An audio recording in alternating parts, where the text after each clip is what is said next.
Hello, everyone. Welcome to today's webinar. Just going to start off with some housekeeping. Just want to mention that this webinar is being recorded. The presentation will be emailed to you along with the link to the recording. If you have any questions, please type it in the chat. Questions will be answered at the end of the presentation. And on the next slide, we'll go ahead and take a quick poll. I'll go ahead and launch the poll on your screen now. We would like to know, are you considering buying a franchise? And do you have 20,000 or more to invest? And the third question, do you have a relationship with the bank to borrow a minimum of $250,000? And do you currently own a franchise? So we'll give you a few seconds to answer those questions.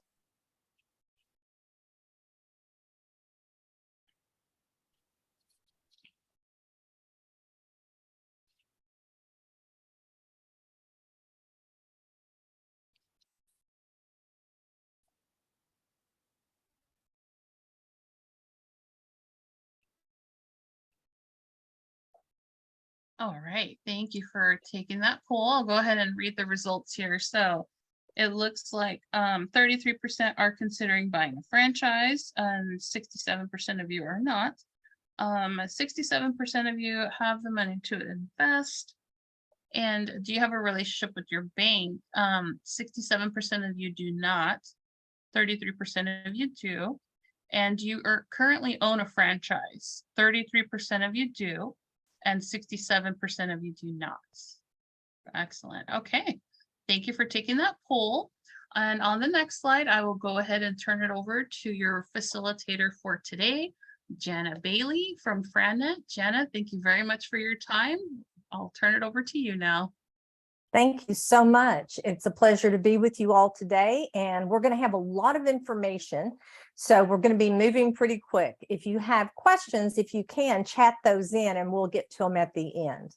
So today's session, thinking about buying a franchise, now what? So for those of you that are not, I appreciate you being here, and maybe when we finish, you will be interested. I am Jana Bailey, and I'm the CEO of FranNet. Been in the franchise industry for over 20 years now. Prior to that, I was in banking as a commercial loan officer. So my entire career has been about working with people either in small businesses or wanting to get into business. So that has really been a rewarding thing for me, and have had a great relationship with SCORE from the entire time I've been in this position, which is 16 years.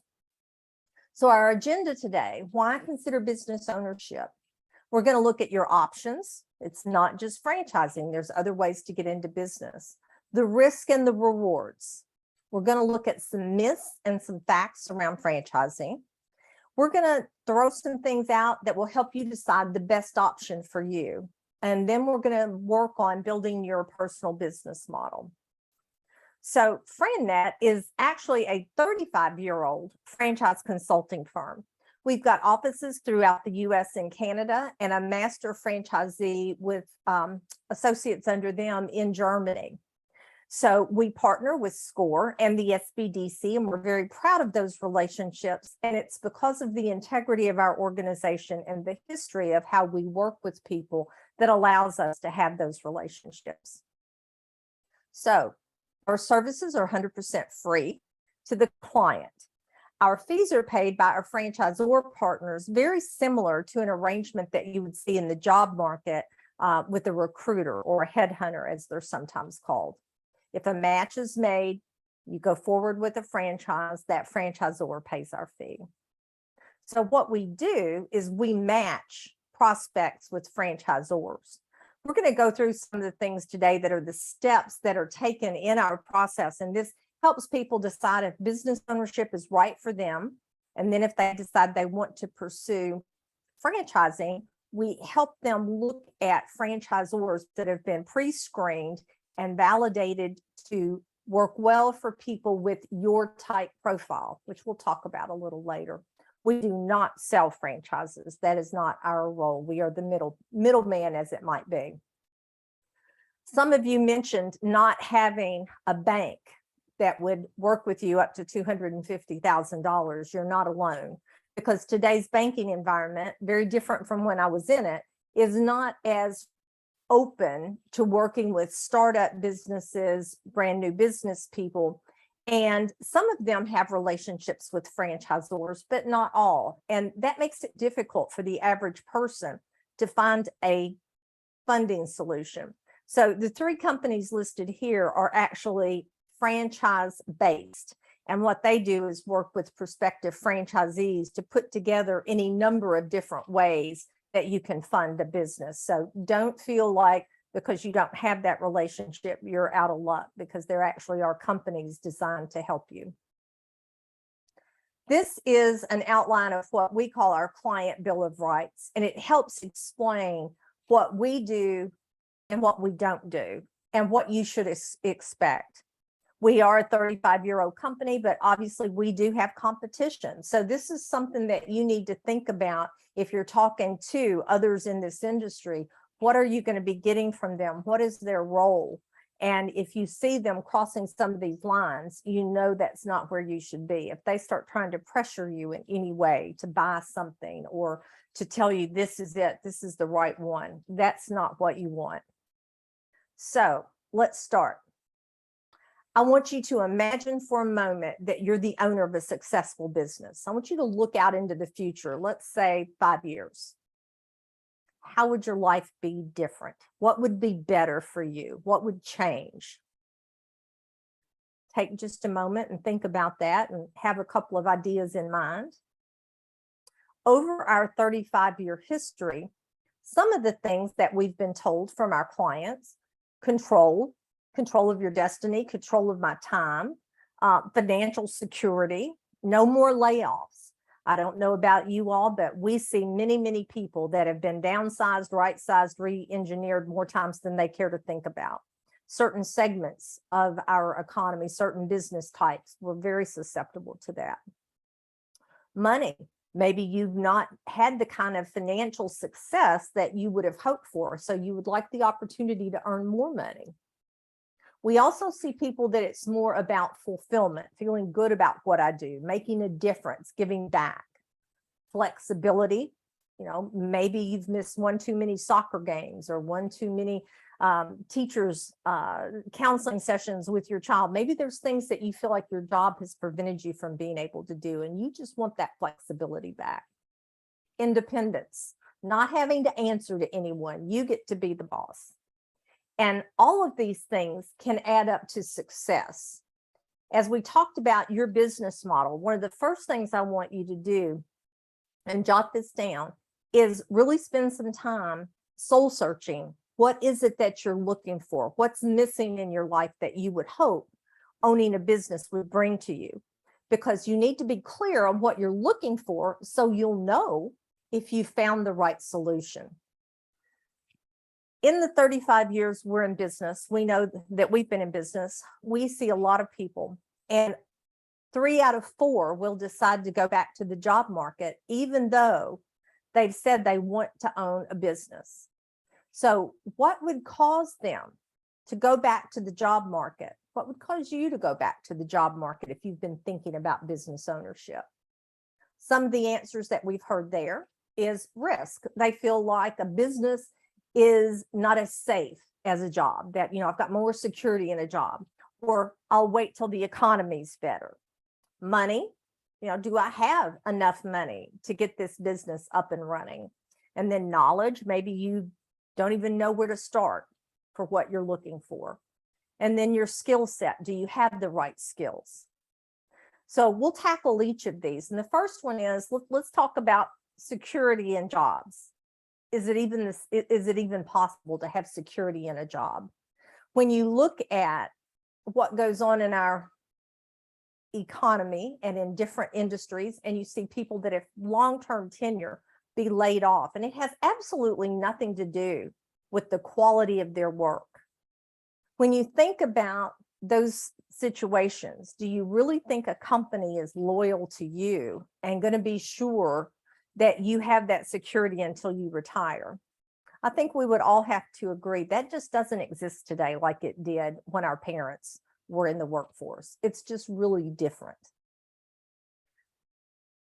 Owning your own business, it does have risk, and it can be very scary.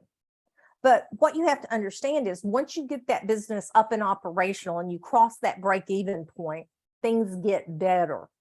And once you're up there and you're cash flowing positive, nobody's going to take it away from you. You can grow the business at your own pace. You can know long-term that business is safer for you than that job might have been. So in the early stages, yes, a job feels great. I've got my benefits, got that paycheck coming in, but how long can I count on that? The business on the front end, oh, it's a little scary when working really hard, I got to get it to break even.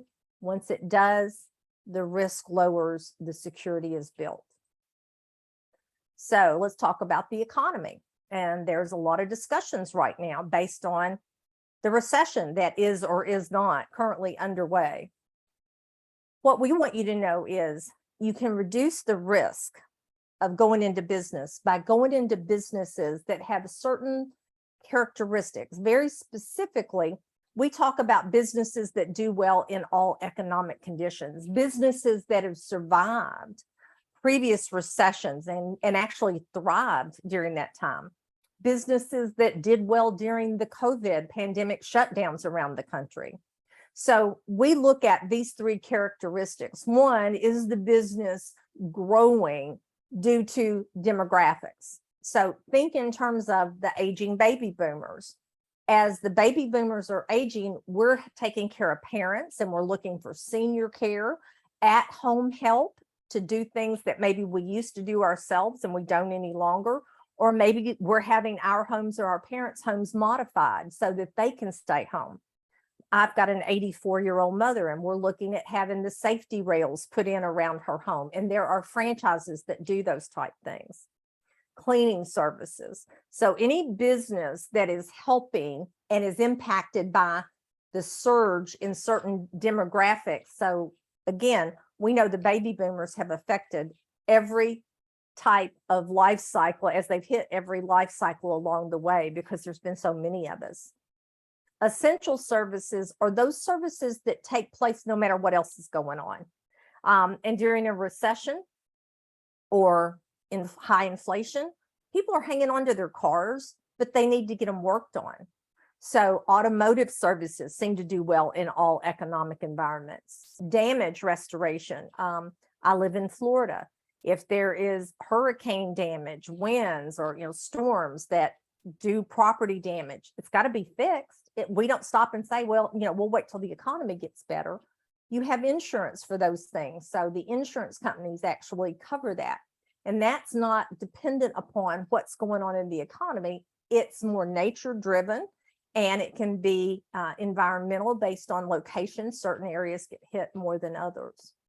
Sign companies did extremely well during COVID pandemic, and they do well in all economic conditions. But if you think about it, we went into stores where they would have the footprints of where we were supposed to stand, maybe signage outside with their requirements for what you had to do to come into that business.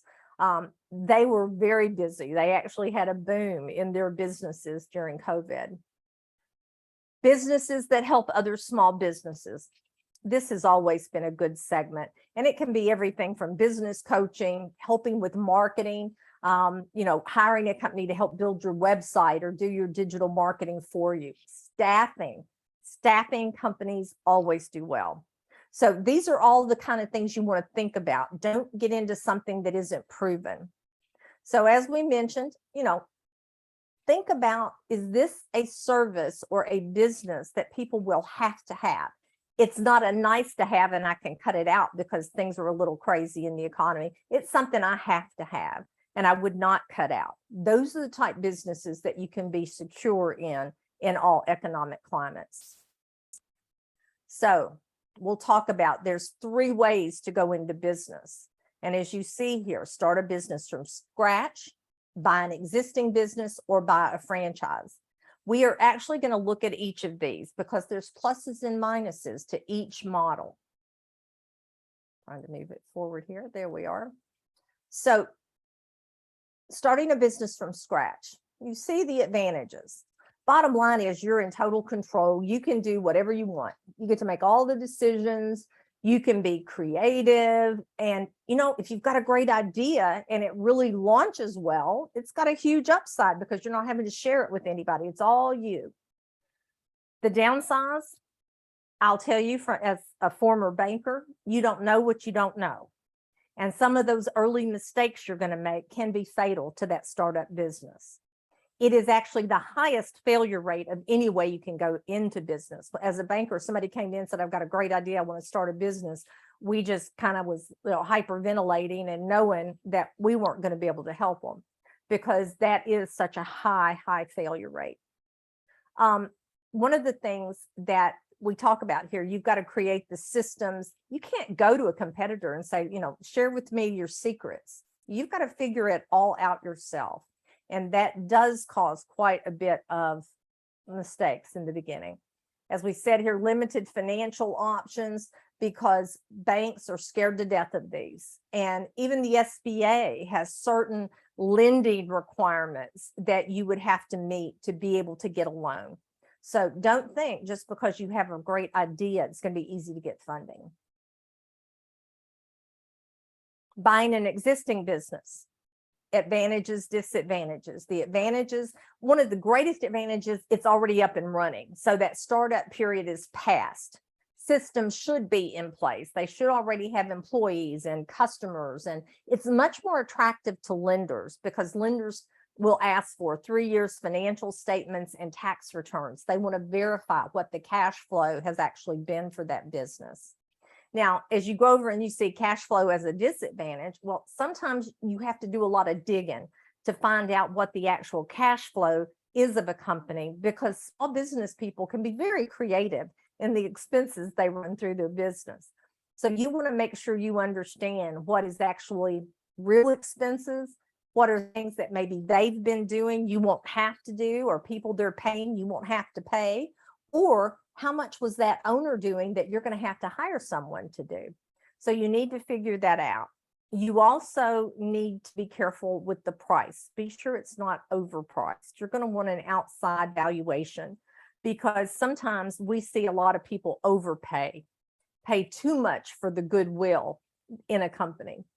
You also want to be sure there are no hidden motives. Does that seller know something you don't know? Maybe a big competitor is coming in right across the street, or there's a downturn in that industry that unless you're in it, you wouldn't be aware of. So you have to do a lot of digging to get to those answers. Third option is buying a franchise. And the advantages, name recognition, you're going into a proven system, which I'll just say over and over and over, the system is what it's all about in franchising. You get training and support from the home office, a much lower failure rate because there's been people go before you that have had the bumps in the road and they figured it out. By the time you get there, there should be a good proven system in place. And of course, this would mean I don't want you jumping into a brand new franchise and you be the first franchisee if you're risk intolerant, because that's going to be your higher risk. You want to get into a brand that's already established and has a good track record and a low failure rate with their franchisees. A lot more financing options. There are actually banks that have committed certain segments of the industry that they want to loan all they can into because they know low failure rate, good histories, that sort of thing. Franchise disclosure document is something is required by the Federal Trade Commission. Franchising is a regulated industry, and they require that you get a certain amount of information disclosed to you when you start looking at a franchise. You see the disadvantages. There may not be the territory available that you want where you are and where you want to live. You do pay ongoing royalty payments. You pay an upfront fee and an ongoing royalty payment for as long as you're in the franchise.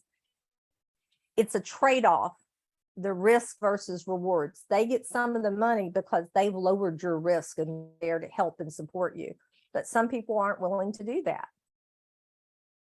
So if you think about a franchise is a license to use the name and trademarks of that company to sell their products or services. In exchange for that and getting that proven system and that support, you pay an upfront initial franchise fee and then ongoing royalties. And those royalties can average 4 to 12%. I would say what we're seeing right now, probably the middle of the road and the majority are going to be in the 6 to 8%. And is a percentage of your gross income that's paid. And it can be monthly or weekly. And it's off the top, the gross income, not the net. So if you think about the structure of a franchise, the franchise headquarters or parent services the franchise operators, the franchisees. You are their customers, and your customers are the consumers, whether it's a business to business product or business to consumer, but you're dealing with those end users and buyers. The franchise headquarters does not deal with the end users and buyers. In most cases, a few franchisors will have company-owned locations. So that can be a good thing because that keeps them, their finger on the pulse of what's going on with the business and changes that need to be made. I mentioned that disclosure document. Well, this disclosure document, it talks about all of the background of the franchisor, management team, who they are, what their background is, how long they've been in the business, if there's been any bankruptcies or litigation in the franchise system or a system that one of those management people was involved in before. Wouldn't you want to know if the top 3 people running this company you're looking at took the last business they were in into bankruptcy and they left a lot of franchisees stranded? That'd be one thing you would really want to know. So that's in this disclosure document. It also breaks down the total investment, how much you're going to have to pay. I talked about that franchise fee. That's just one of the fees. So for example, the average franchise fee is $35,000 to $40,000. That's just the fee to join the franchise. And that's typically a 10-year contract. But the total cost to get up and going may be $150,000, $200,000 up to $1 million, depending upon the franchise you're looking at. So you always want to find out what that total investment is, and that's spelled out in the FDD. It'll have the working capital requirements, royalties, and a copy of the actual contract that you would be asked to sign should you join. The FDD dives further into the obligations of the franchisor and the franchisee. So you know what they're promising to do and what you're required to do under this contract. It'll talk about any territory protection. The most valuable piece of information, in my opinion, is this listing and contact information for current and past franchisees. One of the big things we have our clients do is due diligence, calling these people, not all of them, but let's call enough that you've got a good feel for what's different in the superstars, the middle of the road, and the people that are struggling. That's what you want to know. You want to go through this and be sure that you're going to be more like the superstars. What's your background? Who are you in alignment with? Earnings claims. Item 19 in the disclosure document. If in fact the franchisor makes an earnings claim. Now, what the earnings claim cannot do is say, here's how much money you'll make.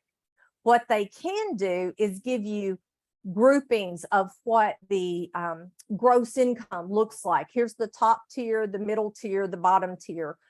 They may give you some high level expenses, but it will not be a full P&L. They're going to have financial statements, but it's the financial statements of the franchisor company, the headquarters. So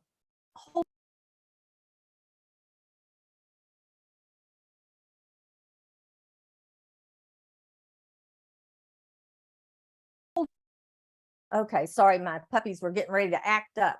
Financial statements. So you're going to get 3 years audited financial statements of the franchisor. And why that is so important is you get to see, is that parent company making money or losing money? Are they financially sound? Are they going to be around for 10 years to support you? You see whether or not you can have a manager, what kind of training may be required with managers, and then you're going to have all of the other details, the renewal policies, the terminations, how you could get terminated, what hoops you have to go through to sell or transfer, as well as any and every other policy has to be spelled out. All right. So as I mentioned, current and past franchisees. I do some classes for the University of Louisville on franchising, and our students always have a chance, to do these question and answers. It's a virtual class.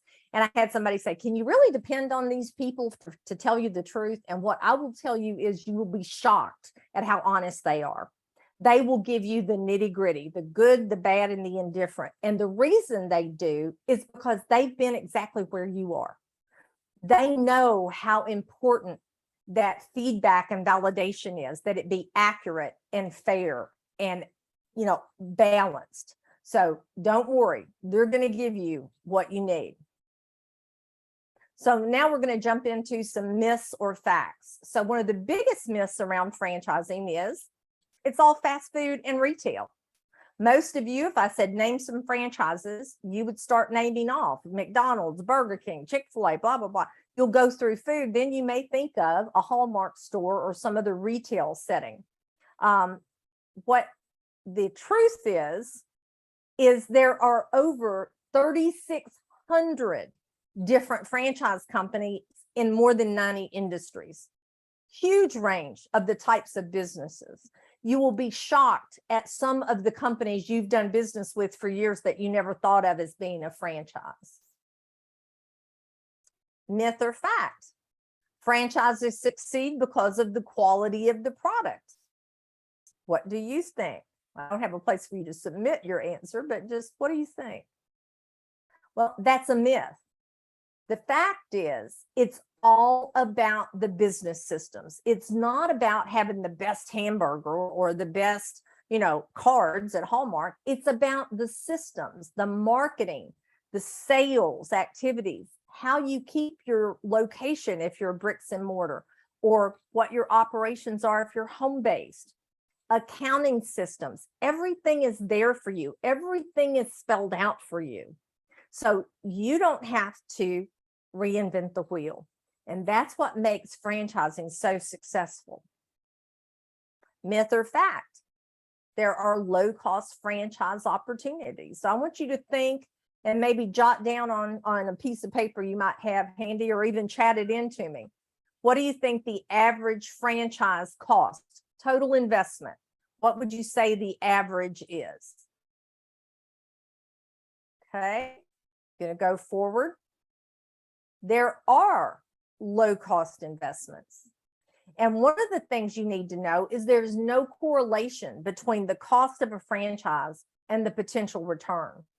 There are many affordable franchise opportunities. So if you look, over $500,000, going up into the millions, only 28% of the total industry, only 28% of those 3,800 concepts. And you're getting into, in that price range, you're getting into hotels, you're getting into sit down restaurants, a lot of build out, big space, if you think in terms of that, because the more space and bricks and mortar you have to have, the more expensive it's going to be. This might be a one of the very large super gym type facilities as well.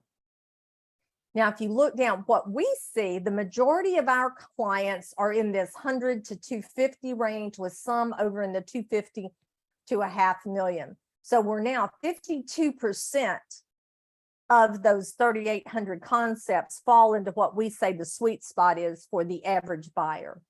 Yes, there are some that are less than 100,000, only 13%. And when you get into this under 50,000, a lot of times it's almost more of a business opportunity, vending machine type business, or something with very low long-term income potential. So what we do is try to make sure you're aware of those different options and help you see the pluses and minuses of each, so you can decide where your best investment would be.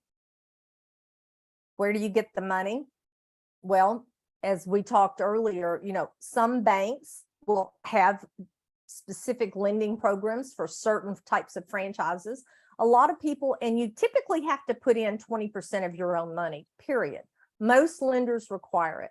Now, that 20% can come from friends, family, relatives. It can be a home equity line of credit. If you're dealing with buying a resale in franchising or other type of business, usually the seller will carry some of the paper. Also, there is a program that allows you to use some of your 401k and IRA money without taxes and without penalty. It's a little more complex, but it's something, one of those 3 firms that I outlined early on, they help you with, and you can actually look at and say, okay, maybe I take so much of my savings, a home equity line and this, or maybe it's a combination of a bank loan and home equity or 401k. So you look at all of the different options. Move it forward. Another myth or fact, you don't need industry experience. What do you think? For the most part, it's a fact. You do not need industry experience. I will tell you one of the exceptions to the rule is food. Most food concepts require that you have previous food experience. Not all.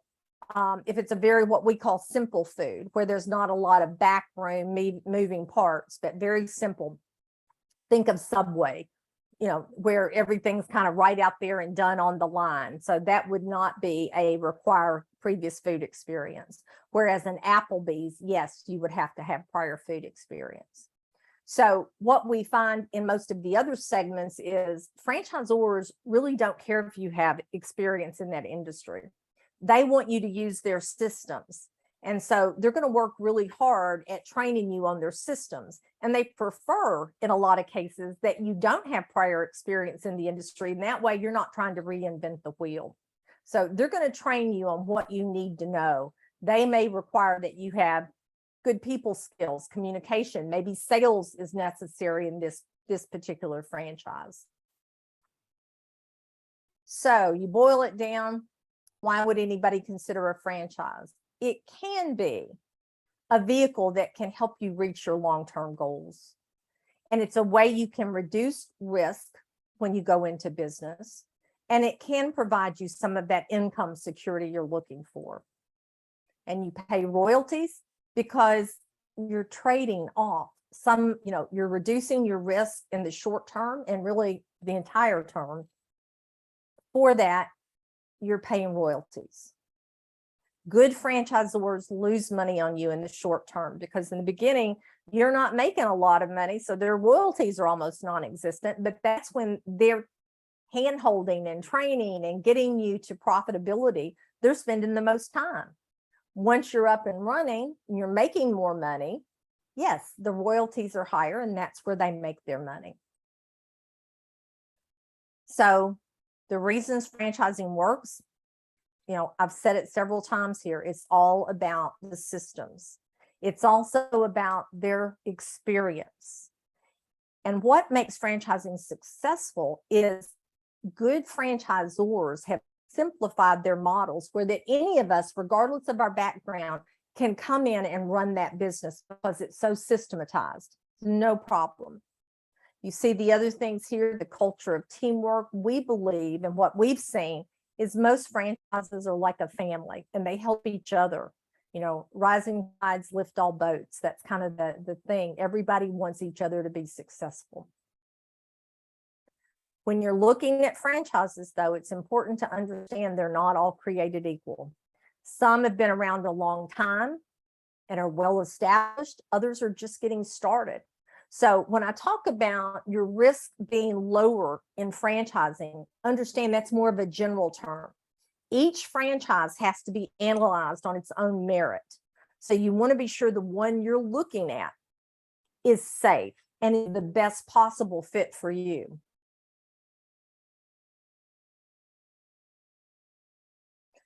Sometimes you'll hear some statistics out there about, the low failure rate in franchising. And what I'm going to tell you as a banker and somebody who loves numbers can tell whatever we want them to tell. They can be sliced and diced to where it looks like, whatever we choose to show. You want to dig into the numbers and the success or failure rate of the specific franchise that you're looking at. There's no such thing as an average franchise. So you focus on your success and you focus on finding the best fit for you and making sure the risk level is comfortable for you. In franchising, we talk about you're in business for yourself, but not by yourself, because you've got that whole franchisor headquarters behind you, as well as your fellow franchisees. So here's the thing you have to ask yourself. Are you willing to follow a system? If you're not going to follow a system, don't even look at franchising. Is it affordable? Is it comfortable for you and your family? That risk level, is this acceptable? You know, you don't want it to be my last dollar going into this business. I don't care how good the business is. That's too much at risk. Will you enjoy what your role will be in the business? So here's where we start building your business model. You need to spend some time with a legal pad and listing out what it is you're looking for. Remember, I said in the beginning, what are those things that would make it be success for you? What are the things that need to be in place for you to feel like this was a good and, you know, happy situation? 5 years later, I'm thrilled I took this risk, and, you know, here's why. This is here for me that I was looking for. You need to know what you're looking for so you know if the business you're looking at can provide it. If you choose to explore business ownership, you can come to the FranNet website and take our proprietary profiling tool. It's called an Entrepreneur Readiness Assessment. And this actually helps us get into your head and your heart and lets us start helping you build that business model. And the things we're digging into, do you want employees or not want employees? Do you want to work from home, a retail setting? You see all the types of questions we're asking you. So as you're building this business model, it's helping us decide out of that 3,800 concepts, which ones are going to be the best fit for you. You need to make a list of what your transferable skills are. Some businesses require certain characteristics, certain skills, and others it may be something entirely different. So list your skill set so you can be sure, again, it's the best fit where you're going. In your business model, you have to sit down and do a 1 year, a 5 year, a 10 year, and even a 20 year. What do you hope to get out of this business? Maybe it's sell it at 10 years. That's fine. But if that's where your goal is, write it down, because some businesses have better resale opportunities than others. So list all of these things that you would like to have accomplished. Here's a couple of reading sources. If you're serious about getting into French fries, Street Smart Franchising is a great book. Joe Matthews, a dear friend and one of the most respected men in the industry. And it really walks through a lot of the things we've covered today. The E-Myth Revisited by Michael Gerber is a great book for anyone going into any type business, because they talk about working on your business, not in your business. Later down the road, you may want to hire a franchise attorney to review that contract and make sure you understand what you're signing. You don't want your cousin Bob, who happens to be an attorney that's heard of a franchise. You want somebody who specializes in this industry. And you may need an accountant that helps you do your projections and business plan together. If you choose to ask for FranNet's help, you can come to frannet.com. You can scan the QR code. You're welcome to take the entrepreneur profile or reach out to us at any time. Remember, our services are no charge to you. So I'm going to bounce it back over to Christine, and she'll tell you more about the SCORE resources. Thank you so much, Jana. That was such great information. So some of the SCORE resources that are available to you on our website, which is score.org. You can find our resource library. You can take workshops. You can register for upcoming workshops. And there's also a link right here in this PowerPoint, which will be emailed to all of you, some franchising resources on our website as well. So SCORE is here to help you for the life of your business. If you would like to request a mentor, you can do so by visiting score.org/find-mentor. And if you have some free time, you would like to join SCORE, a couple volunteer hours, there is the link for you. That is score.org/volunteer.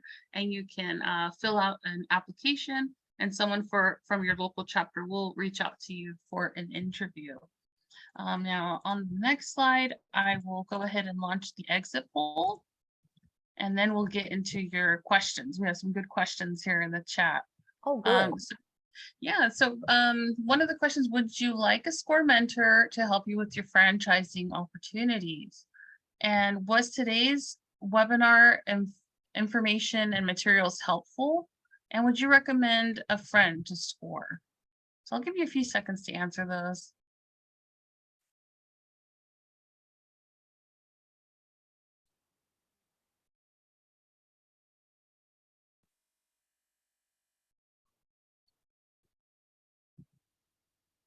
All right, thank you so much for taking the poll. So it looks like we are at about 50-50. Half of you are planning to request a mentor. Excellent.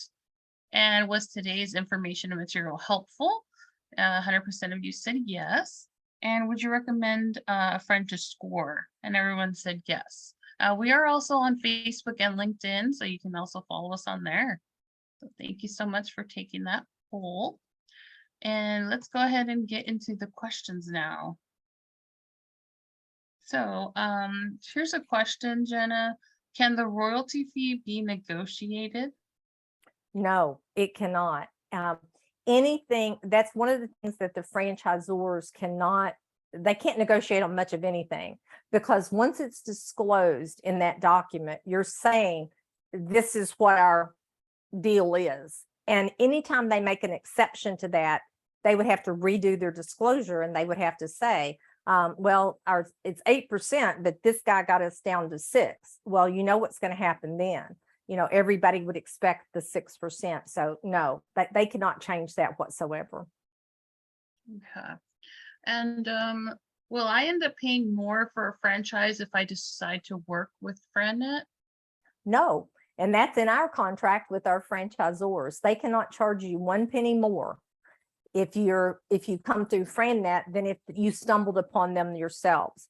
And why we work with so many brands and why brands come to us is they recognize that the value of us educating our clients on the type of information we just went through and helping narrow your choices. In franchising, we talk a lot about, people that come to your franchise and they're just tire kickers and they're not serious. They're just, exploring for the 15th time. That's a lot of wasted time for franchise development people. So they love when we send them a referral because that client is serious, educated. They've already been vetted that they're capable of meeting the financial requirements and they're a good fit. So it cuts down on their time and investment. They look at us as a marketing channel. Excellent. And is the age of a franchisee matter when trying to pursue franchise? No, I will tell you the average age of our clients, let me go back, sorry. The average age of our clients is probably in their, we see anywhere from late 40s, mid to late 40s, up into their early to mid 60s. Most people come to us after their kids are grown or almost grown, or they're burned out at corporate America. This is when they tend to come to a FranNet and say, I don't want to go back to corporate America. I've been there, done that. My kids, I'm past that of having the heavy burdens of having to support a big family, whatever, and I'm ready. So age is not. We actually are seeing a lot younger people now than we used to. So when I took this job 16 years ago, the average age of a client over all the business we did, the average age of a client was around 52. We've seen that drop now to the mid 40s. And part of it is we're seeing a lot of younger people come in, some right out of college, that say, I don't want to go to the corporate world. And maybe their parents are working with them to help them get in business. So I just really don't see age as a restraint at all. Excellent. And someone's asking, can you sit with us to discuss franchise opportunities? Can I sit with them? That's where my counselors come in, our associates. So I'm always happy to sit and talk to you, but they stay on top of what's going on, what the new concepts we brought in. They know what's sold out in your area. So I might say, hey, this is a really great brand, look into it, and you find out it's sold out. That's why our people do this local market focus. And I've got people throughout California that specialize in knowing what's available, what works well. For example, some brands that do really well in Kentucky, where our headquarters is, would not do well at all in Manhattan because they don't have parking. So there's different things. Or the cost, maybe in California, the cost of a build out would make a brand's total investment way too expensive for the return. You want to work with people that know these things and that can help you make those best decisions for you. All right. Yeah, that would be far too many people for you to sit with, right? And then question here to Jana. Are there any benefits for veterans? Yes, there are. VetFran is a segment of the International Franchise Association. And VetFran, many franchisors that are members of VetFran actually offer discounts to veterans, and it varies. But yes, there are franchises that specifically are out looking for veterans to show their brand to, because they know that veterans do very, very well. And that's something we help with as well. My team can plug you into those. Okay. And Jenna, someone's asking for your email. Do you want me to refer them to the website, or? I'll be happy to give my email. You want me to type it into the chat box? Sure, you could do that. All right, it's J Bailey, Bailey, at Frannet, FRANNET.com. And I'll be happy to answer any questions and try to steer you to the person in your area. Thank you. And we have another question here from Stephen. He says, I don't know how to properly phrase this question, but when it comes to risk assessment, how do you plan and assess if your franchise is trending towards failure, assuming the franchisee is following the system, but the market assessment just wasn't quite accurate? How can we as potential franchisees prepare for something like that? Okay, a couple of things. And this is, you get into the FDD, the franchise disclosure document, and you're looking for trends. You know, nobody can ever guarantee what the future is going to hold, but looking at the past is a big comfort in looking forward. We've got this track record. We look at Frannet, for example, every year, the franchises we work with, we get a report that shows us their failures and that shows us any red flags, what's changed from one year to the next, or if they're on a 3-year trajectory downhill. These are things we watch, and we part company if we see red flags popping up. And usually one of the big red flags in an FDD is going to be litigation. You know, somebody's already feeling the heat and is starting to, tried to get out, or they had a disagreement with the franchisor. If you see a lot of litigation, major red flag. If you see high failure rates, major red flag. So these are the type of things we screen ahead of time. Now, does that mean we catch every single one that might ever have problems? No. But we're doing a lot of due diligence on an annual basis on these franchises to try to have the best of the best for our clients to consider. And do you see any red flags in the hospitality industry? Of course, that's a big segment. We're talking about hotels on one end. Hotels, we're seeing a comeback of the business people. I know myself, for 2 years there, we weren't traveling, we weren't going to conferences. And this September, October, and early November, I'm on the road almost constantly. So we're seeing a big return by the business people. And we know that that's really what keeps that segment going. those most of the hotels count on business people. It's not just tourists. Restaurants, it seems to depend on the type, and the ones that were able to pivot during COVID and deal with some delivery or pickup did much better than those that didn't have those services.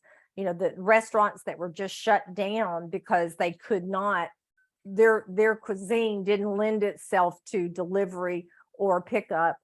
They really struggled. Now we're seeing all across that segment seem to come back stronger and getting their feet under them again. Some of those segments in hospitality actually did great during COVID. And again, think about those you saw that doubled their drive-throughs, and they were just, and they pared back their menus in some cases to be more efficient. So some of those did quite well. I will tell you, as a banker, what I know, restaurants in general, food in general, has the highest failure rate of any type of business you can go in. And that's why most food franchises require that you have previous food experience. Hope that answered. Let us know in the chat if that answered your question there. Another question here, is there any historical records about franchisors we can research and assess on our own? The FDD, you can actually go online. There's places where you can buy an FDD, a franchise disclosure document, very, very minimal fee to research. But remember, we're talking about 3,800 concepts. So if you just go to the internet and you type in franchise opportunities, you're going to be overwhelmed. And what you don't know is, the histories and the track records and all of that. And if you type that in and then you go to some sites and start clicking and wanting information, you will quickly become just so frustrated with the massive amount of brands you're trying to look at and trying to weed through and figure out. You can do it, and people do it all the time. I will tell you that one of the things that I see when people get into something they shouldn't, it's because they didn't do enough due diligence on that brand. They fell in love with the brand, they loved the food, they loved the idea of the concept, and that's kind of where it stopped. So just be sure, if you go out there and try to do this on your own, you take all these steps we talked about in looking at those brands. Okay, and I asked for clarification on this question, but I'll go ahead and read it to you, Jana. Okay. She's asking, how about raising chicken franchises, initial fees, and startups? So I'm assuming she's asking if there's franchises that are available for chicken franchises. I've never heard of one I've never heard of a franchise for raising chickens. Now, it doesn't mean there's not, but I've never heard of it. Yeah. When I first saw that in there, I thought maybe she's talking about Raising Cane, which is a chicken concept, but just raising chickens, there's a high risk. When I was a banker, one of the biggest loans I ever had with the highest risk I ever undertook and got approved was a concept that was egg producer. And it was in the Midwest, huge egg producer for all over, this part of the country. You have to think about things like salmonella. And if you're dealing with raising chickens, there's some that I think some of the like Purdue and other chicken companies that pay and help you get started doing that. That's not a franchise. It usually works with these different buyers or producers. But again, you got to think about livestock. I was always told in banking, if you have to feed it or clean up behind it, there's a high risk. So I'll just leave it there. He just clarified, it is Raising Cane's. Yeah. Okay, to my knowledge, Raising Cane's is a food franchise. So if you're interested in that, you could go to their specific website and ask for more information. All right. I don't see any other questions here. So, okay, wonderful. Thank you. Okay. Thank you very much, Jana, for your time today and putting on this great presentation. Thank you so much. Well, thank you. And I hope you guys found a nugget or two that was beneficial. And you've got my email address if I can ever help you in any way. Excellent. Thank you. Have a great day, everyone. Thank you.